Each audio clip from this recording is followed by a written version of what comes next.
All right, just a short time ago, I sat down with former Vice President Mike Pence to talk about the multiple crises we are facing as a country, both at home and abroad. Take a look.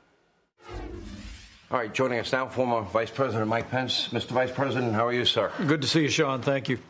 So, economically, Lawrence Summers says we may be headed for a crash.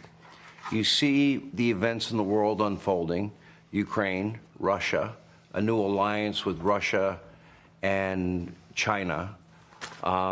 We have a Chinese balloon flying all over the country. We don't shoot it down. I am seeing really troubled times on every front.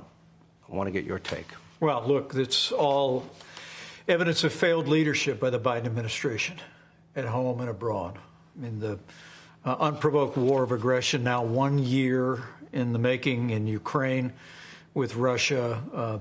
Look, Vladimir Putin's responsible for the decisions that he made, but I have no doubt in my mind that the capitulation of this administration on Nord Stream 2, the disastrous withdrawal from Afghanistan, set the environment where Putin thought he could get away with that invasion in Ukraine. And here at home, the American people are paying a price. I mean, the $1.9 trillion in spending passed on a party line vote that launched the worst inflation in 40 years. And before the end of the last session, nearly another $1 trillion in unnecessary spending. And the American people know that we need change in this country. And they know that there are challenging times ahead at home and abroad, but they also know that whether it's the economy, whether it's a world stage, whether it's a crisis at the border, whether it's crime on the streets of our major cities, these are all the natural consequence of the failed leadership of President Biden. And I think that's why there's change around the corner. Let me ask about Ukraine. Big deal made in the media about Joe Biden going over to Kyiv, meeting President Zelensky. Okay.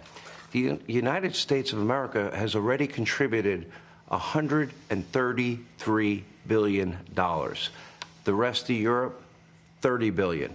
Great Britain, $5 billion. Germany, $5 billion. This is their backyard.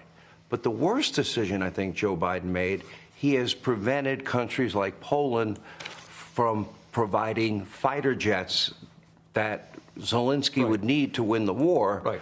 And I know a lot of American taxpayers are saying, if you're not going to fight this war to win this war, why are you taking $130 billion and spending it on the war? Well, it's a fair question, but let's back up for a second and remember that the Trump-Pence administration was the only administration in the 21st century where Russia did not even attempt to redraw international lines by force.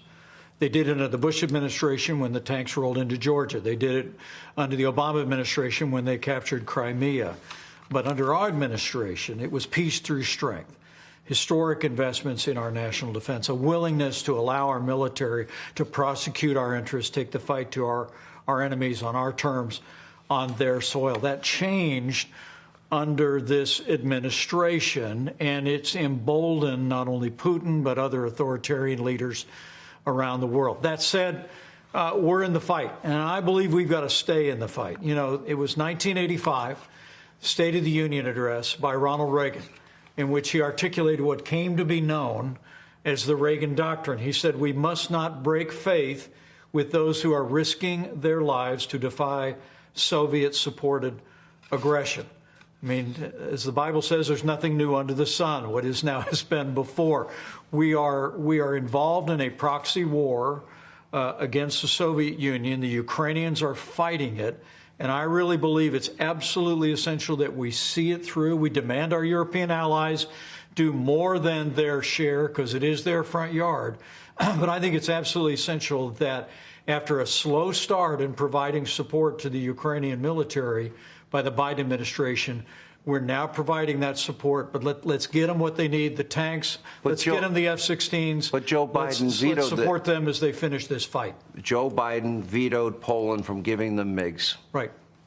Mistake, right? Yeah. Well, look, President Biden was dragging his feet from go. And remember when he said that it might be acceptable if there was just a small incursion by the Russian military. I mean, this is a absent without leadership administration when it comes to the foreign stage, and they've been playing catch up ever since. But I really do believe that it's absolutely essential that we embrace that Reagan doctrine. I've stood closer than I am to you and looked Vladimir Putin right in the eye and told him things he didn't want to hear.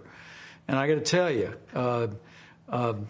if you think he's going to stop if he captures Ukraine, in reestablishing the old Soviet sphere of influence. You think he'd go to Poland? You got another thing coming. I don't know Poland, but he has I understand other territorial Lithuania, Estonia, Belarus, these other countries are already beginning to either feel the fear or begin to fall in line. And so I think it's important that we hold the line here, support the Ukrainians as they make the fight, just like that Reagan doctrine said. But at the end of the day, the real antidote here is what we had during our administration, and that was a commitment not only to our national defense, but also an unwavering commitment to allow our military to defend and prosecute our interests in the world wherever they were threatened. Europe, in my view, has to step up. Europe has to provide the necessary weapons to win, and I think that's been a missing part of the equation. Let me talk a little bit about you and your future. A lot of speculation you might be getting in the race for president.